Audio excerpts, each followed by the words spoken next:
Hello, hello, hello, hello.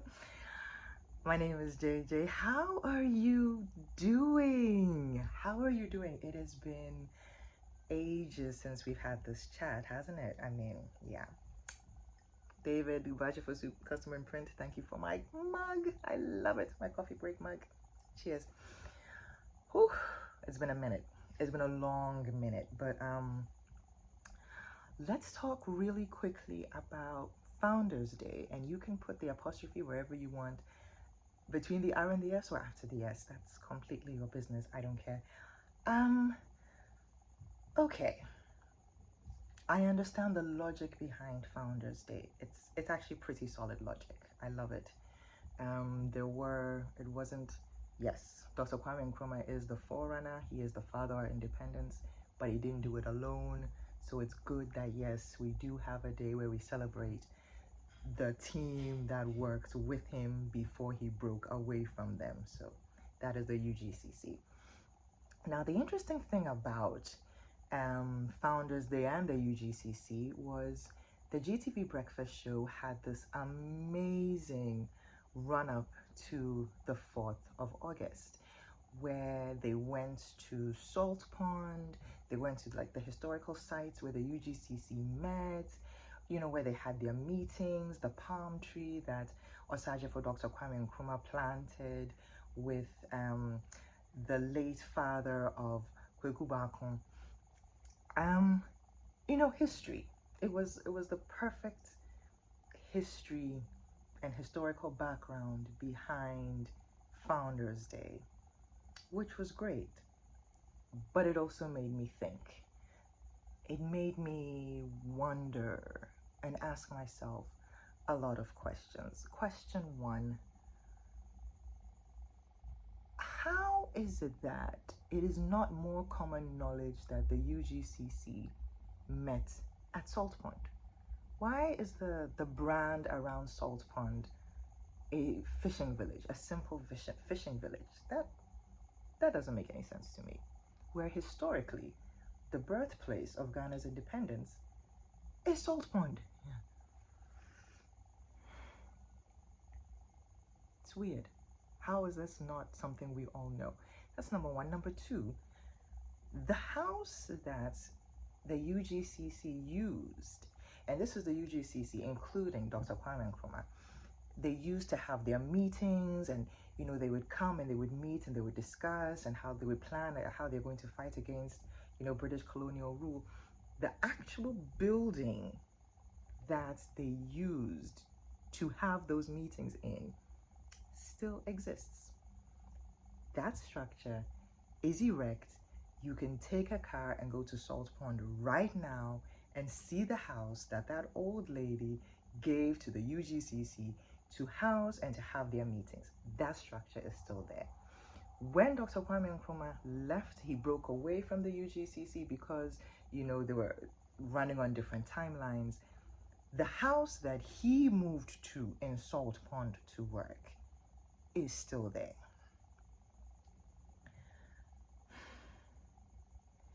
But if you see the state of those buildings,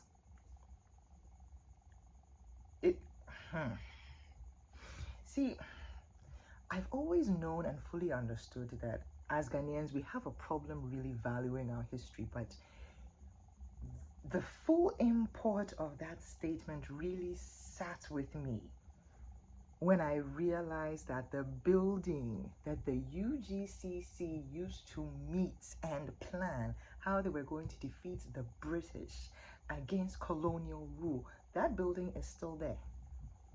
It is there. There. No renovation.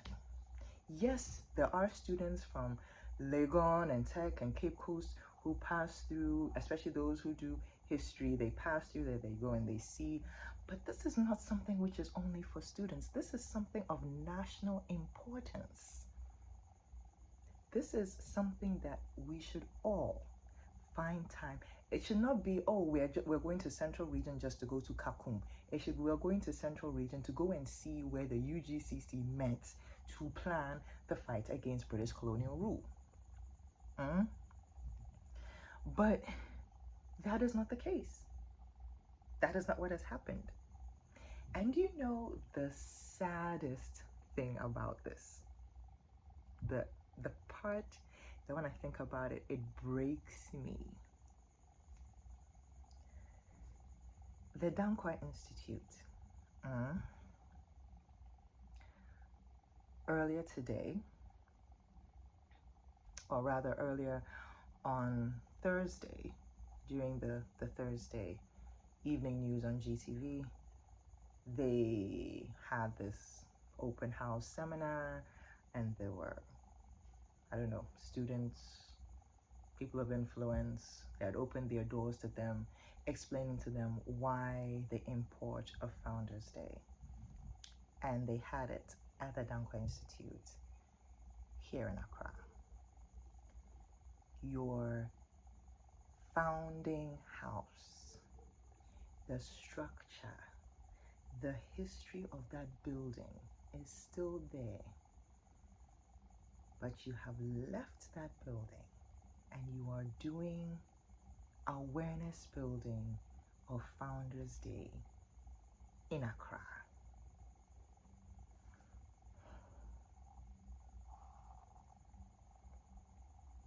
I don't even know. What do you even, I don't even understand it. I don't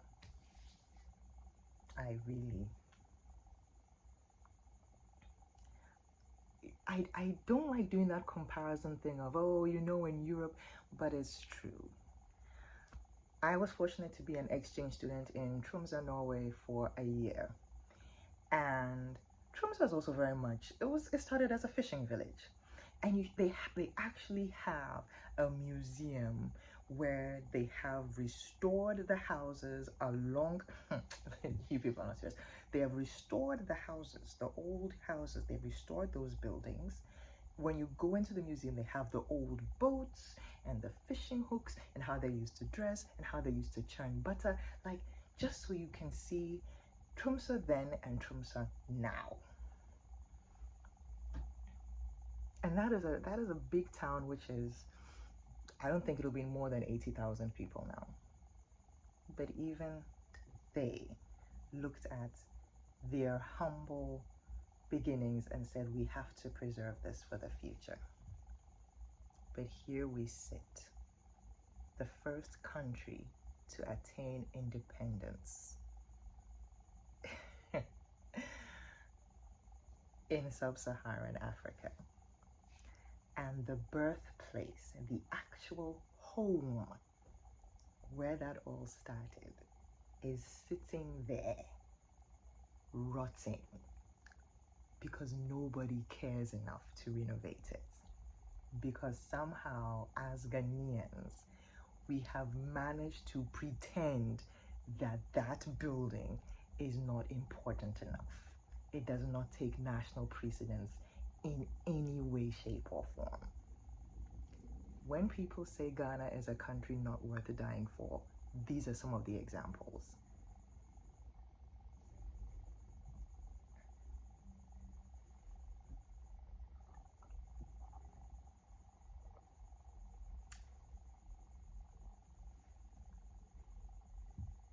Saltpond is not even 4 hours, 5 hours away from Accra. It's not. Priorities. You cannot know where you are going unless you know where you are coming from. And you cannot destroy your past or let it deteriorate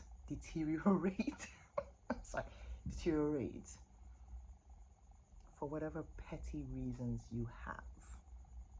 Our history is one. If we don't value it, we don't preserve it, how do we then grow as a people, knowing who we are, where we are going to, where we have come from?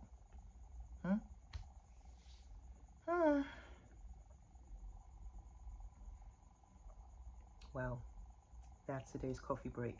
After a long break, here I am ranting. Either way, special thanks to Vesta Fosu for the delicious Gold Coast coffee. My girl really hooked me up when I got my French press. That coffee. Yes, it is everything. Thank you. Custom and print for my coffee break mug. My name is JJ. Till next time. Cheers.